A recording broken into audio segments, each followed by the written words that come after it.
These part-time soldiers said goodbye to loved ones and to Rochester on a cool and overcast day last November. No one knew how long the Gulf War would keep them away. Have no choice but to drive Saddam from Kuwait by force.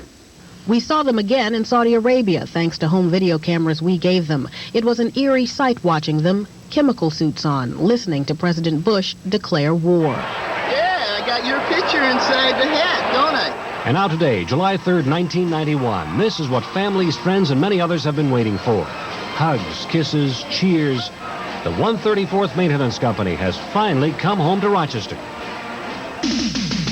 From WHEC-TV, this is Rochester's news team with Janet Lomax, Gabe Dalmuth, meteorologist John Hamilton with live Rochester Doppler radar, and Rich Funky on sports. This is News Team 10.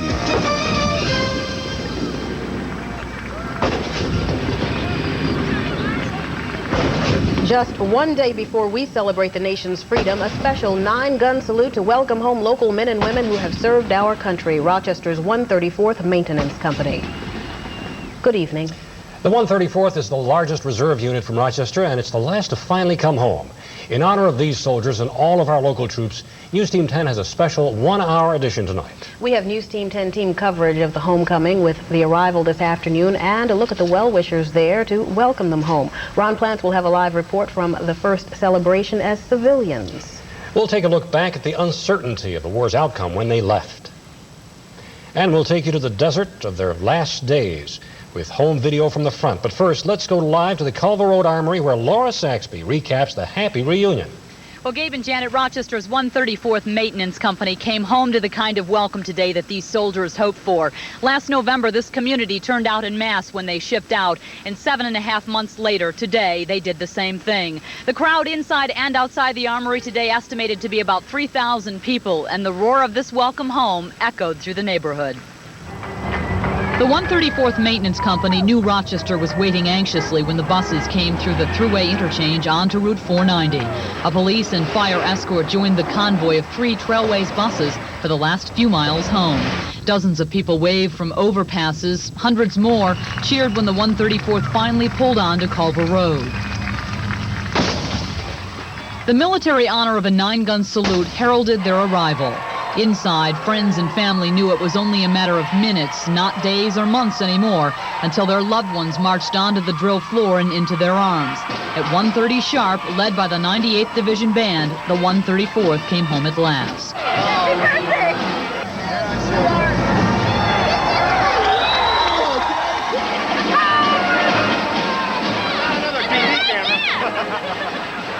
I win the prize? That's my boy. Tell him, Graham. I've only had 4 great surprises in my life. Once when I married my husband, once when I had each one of my children, and once when he came home. And this is it. This is probably the most wonderful thing I ever had right here. It's really great. It's having a family all here, and this is what I've been looking for over 7.5 months now. I'm glad I don't have to answer any more questions about when's he coming home and all the stuff because it's getting real tiring about talking about it. The hugs and handshakes melted away almost 8 months of active Army duty, the last 5.5 of that in Saudi Arabia. Uncle Sam stalled wedding plans for this couple once. Those plans are back on track, and the diamond's back on Wendy Folt's hand. It got replaced with an O-ring. You got the O-ring. I wore that for Instead of your diamond. 9 days. When'd you get the diamond back? About 10 minutes ago. What went through your mind when you saw your mom come home? Happy. Excited and stuff. How'd she look?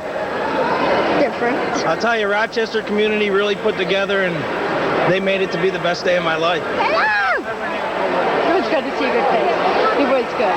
I missed you all. I missed you all. No words can explain how I feel right now. It's just superb, fantastic. Yeah, I got your picture inside the hat, don't I? I had that with me in there the whole time. Like the war they were part of, this moment will be with them forever. I promised that I wouldn't leave her anymore. I hope I can keep my promise.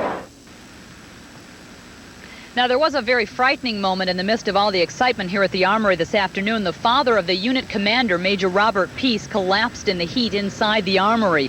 Genesee Hospital officials tonight say that Grover Peace is resting comfortably. His blood pressure and his heart rate are said to be normal, and fortunately he's going to be okay, although he has been kept overnight. So that's good news, and it's great news to have the 134th back. In fact, one of the soldiers, Gabe and Janet, a few minutes ago, they walked by the Armory here and stopped to talk, and one of them said to me, "I've kissed the ground twice already since I've been home." So they're thrilled to be back, and they're thrilled with the welcome they got from the Rochester community. That motorcade that brought them in with the fire engines and everything, was that an impromptu thing, or?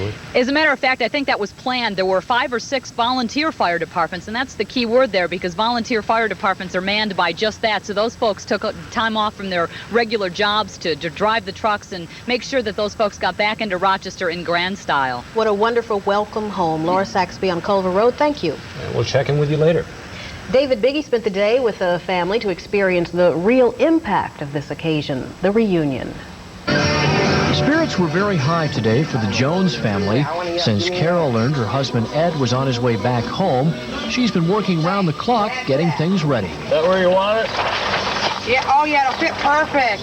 Okay, this one's all done. For Ed's parents, this day was one they prayed for. Well, the kid's coming home after his time over there. Kind of curious to see how he looks. Well, I'm glad that they're all back, or the rest of them come back safe too, because there's still quite a few over there. This was a busy day for Carol. The 134th put together enough food to feed an army, and it was Carol's job to get it to the Armory.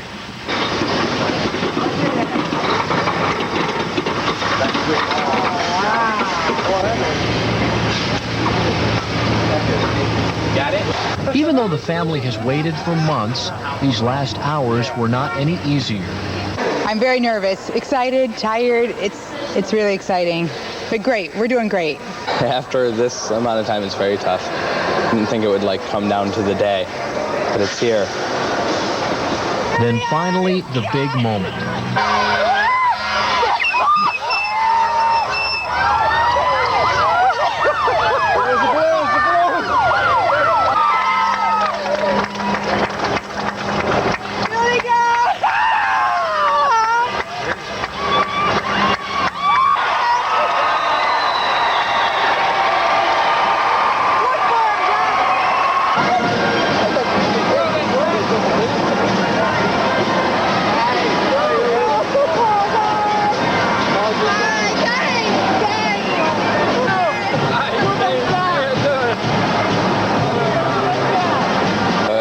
Getting here it's like winning the lottery. It's unbelievable. Oh, it was great. I'm so excited.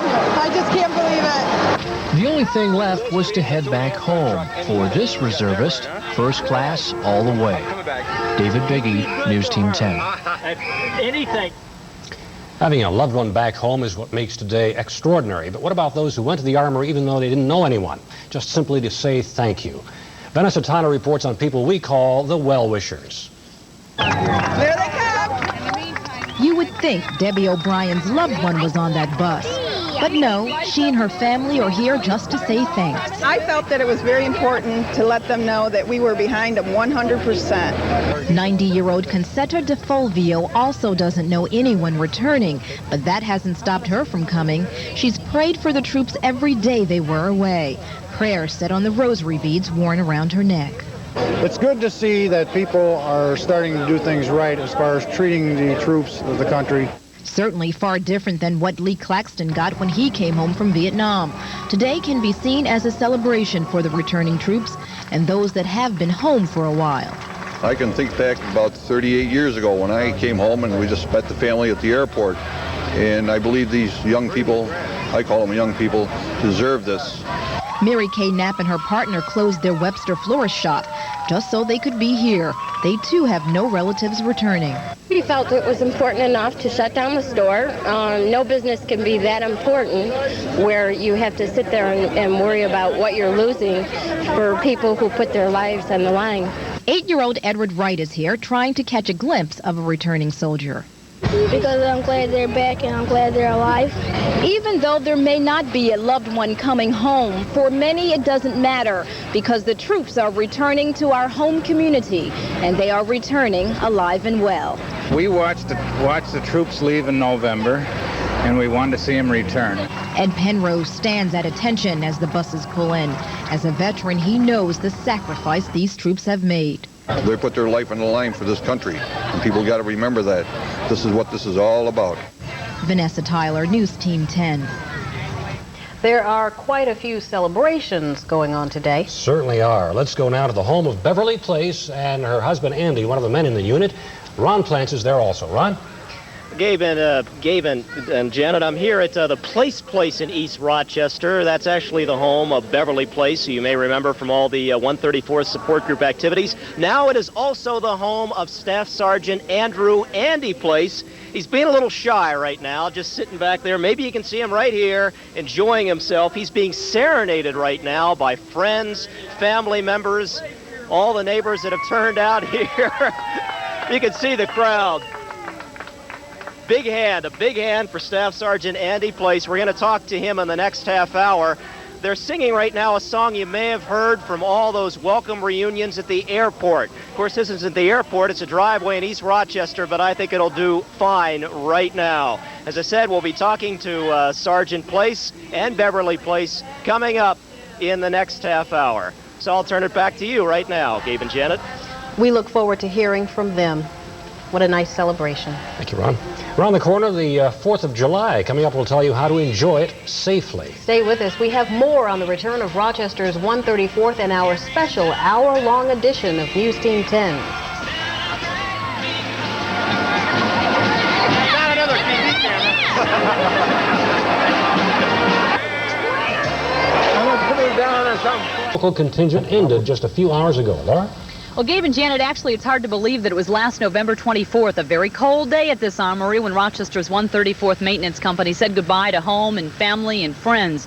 Well, it's been a journey that's taken those soldiers halfway across the world and finally back home tonight. And all along the way, it meant a range of emotions and memories that they'll never forget, nor perhaps will you.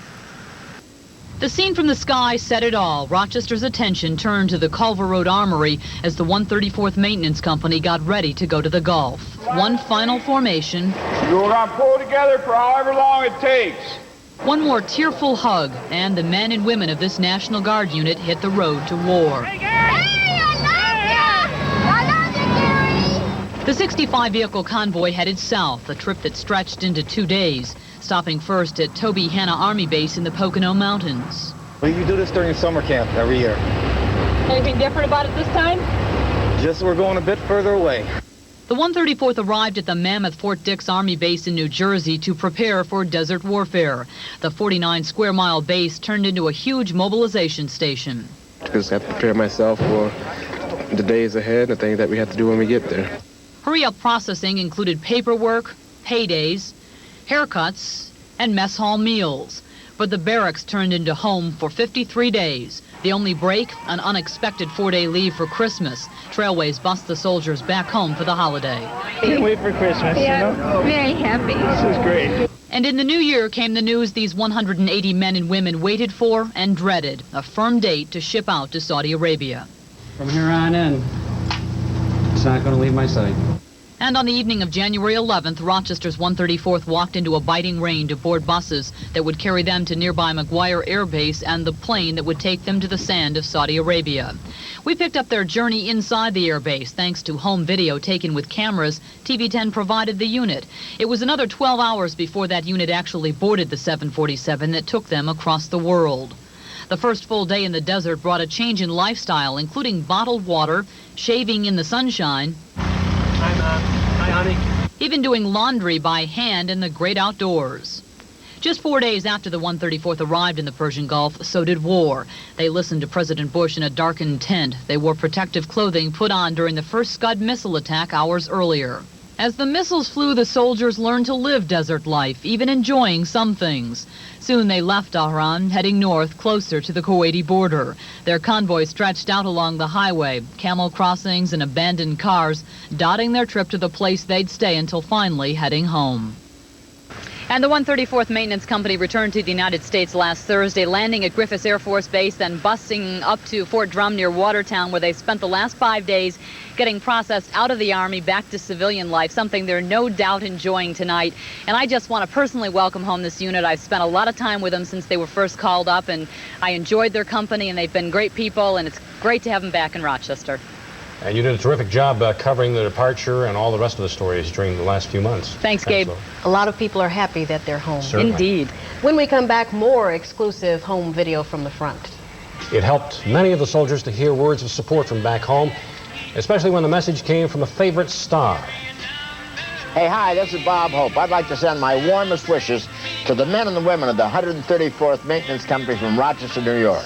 I hope you're all home soon, and please take care.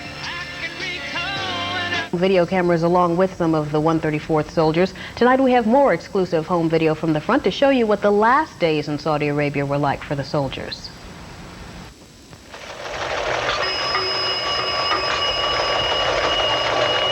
Dawn in the desert. The Saudi sun rises to greet Rochester's 134th as the unit heads to the last stop before boarding a plane for home. The last 11 days were spent in these 7-story buildings called Khobar Towers. Originally they were built for the Bedouins. However, the Bedouins chose to live in the desert in their tents with their camels and their animals. Inside, the closest these soldiers have come to real rooms in almost 6 months. This was a chance to relax, collect mementos of this time in history, and just look forward to going home. Hey, hon, pretty soon you'll be able to do the laundry.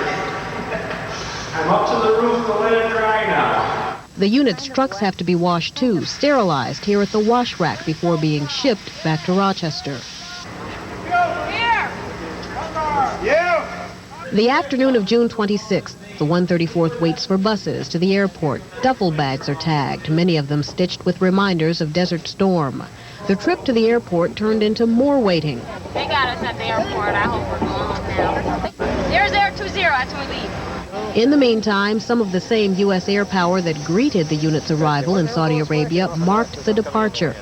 At a ceremony in the airport hangar, the 134th was thanked for its contribution. At this time, I would like to give a little special recognition, being a Vietnam veteran myself, to the Vietnam veterans.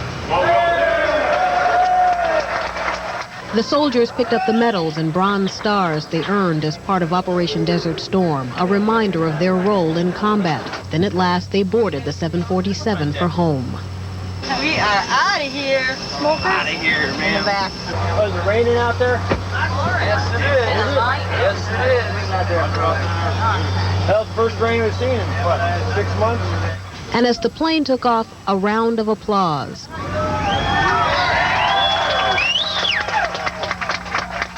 A day later, back on home soil, Griffiths Air Force Base. And from the window, one final shot on home video of professionals waiting to record the unit's return. Now that the members of the 134th are now home, these pictures, these scenes were just a reminder of the life they left behind. Memories. Ron Plants is standing by with one of the soldiers with his reaction to that tape. Ron?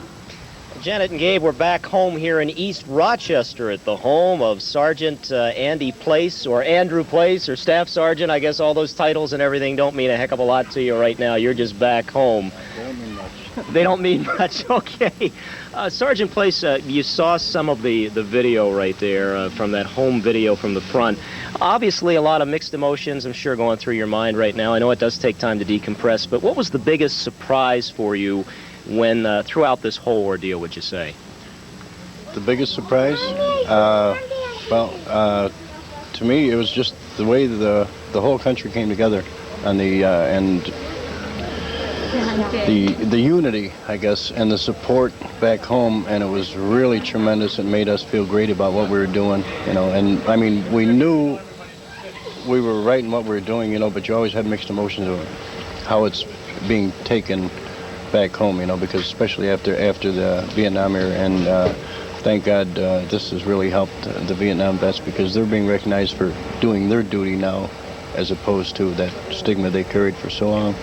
I guess you could sense that through the letters and a lot of the news reports that you were able to see over there, the fact that people back here really were out in support of you folks over there. Oh yeah, what news we picked up was mostly on radio. A couple guys had TVs, but the TV coverage was limited. The papers were usually 2 to 3 weeks old when we saw them, but it was good to see such positive things in the news. Just one more thing. Did you worry about your family while you were over there a lot?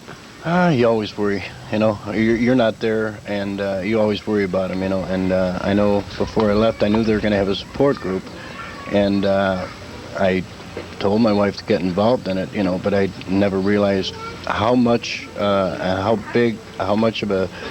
really important it was going to be. You know, I figured it was going to be something that would give her something to do and keep her busy. But as it turned out, it not only did that, but it did so much for so many. Yeah. Right. Well, I think this support, as we can see from all these family friends around us here, Bev Place, I know she's done a lot, and we just want to also thank her for all her help with the media throughout all this ordeal of us dealing with it. And we're going to turn it back right now to you folks in the studio. Ron Plants and everyone, thanks very much. And welcome home. These soldiers just home today have a long road of readjustment ahead of them. Pete Gallivan visited a Coast Guard reservist who's been home for months now, and he reports it takes time to settle in as a civilian again. Dinner around 3:30. Nobody else wants hamburgers? They had lunch. A little visiting with the family. Where the grass is flattened down? Aunt Joe made us go on the high grass. On the high grass. And off to work as an all-night truck driver for Wegmans at 6. The normal day for Gary Landry. A normal day that Gary now cherishes since his return from the Gulf in March. Gary was a member of the 301st Coast Guard unit that patrolled the Persian Gulf. Now he can joke about it. Heat? I said, this is cool. You haven't seen heat, you know what I mean? You get to about 125, 130, then it's hot, you know. Actually, Gary says that his adjustment back to life as a civilian has been relatively easy. I got behind the wheel of the truck, and after I was expecting this, I don't know, to be totally different, to be new, to be, you know what I mean, like a new job, like starting a new job all over again. And I'd been behind the wheel about 5 minutes, and it was just like I got out of the truck last night. And at home, Gary's wife, Joanne, as well as his daughters, Carrie, Catherine, and Nicole, are happy to see Dad back. They say it was rough without him. Nobody could concentrate. Everybody's grades went down. We've got, my 2 oldest ones are going to be going to summer school. And I would say probably, I can't blame the golf on all of it. What I've seen in the kids is they tend to cling to him more. And they always want his attention when he's free. They sit down, and when he sits down, they get around him and want his undivided attention and want to spend as much time with him as they can. Go out on bike rides a lot.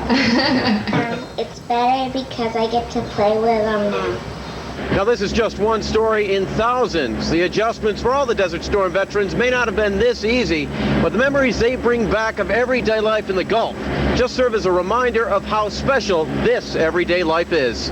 Pete Gallivan, News Team 10.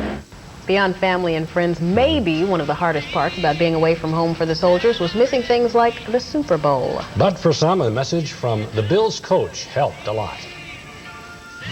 Hello, I'm Marv Levy, the coach of the Buffalo Bills, and I want to wish all of the men and women in the 134th the best of luck. Our good wishes and our hopes and prayers are with you, and we'll look forward to your being back here real soon. What's hot in weekend activities. Also, you'll meet a member of the 134th who has a new baby. Now, they're meeting for the first time. And if you're a new parent, you'll want to catch Dr. Dean Adele tonight with his report on sudden infant death syndrome. Join us at 11. Well, John, a lot of people are wondering, what is the weather going to be like? And I'm one of them. Yes, me Because too. there is a chance of a thunderstorm in the afternoon. I'm wondering just when they're going to develop. I think most of the day will be rain-free. At 8 o'clock, partly sunny. It's going to start to warm up rather rapidly, 68 degrees. It's going to be in the upper 70s to near 80 at noontime. Again, a mix of clouds and sun. By 5 o'clock in the afternoon, there's going to be a few scattered showers or a thunderstorm in the area. I think most places will have no precipitation tomorrow, so the barbecues will go off. A little better chance tomorrow night, unfortunately, and then again on Friday. So it's a typical summertime pattern. And then Cornhill this weekend? That looks pretty decent. Okay. That looks like it's going to be rain-free. Maybe a few lingering showers Saturday morning, but should be in the 80s both days. All right, John. All right, thank you. News Team 10 would like to welcome home all of our troops and say thank you for a job well done. And again, we salute not only the 134th Home today, but also the 301st Coast Guard Unit, the 8th Tank Battalion Marines, the 401st Civil Affairs Unit, and the 817th Medical Unit. We thank you for watching. Good night. Good night. Good night.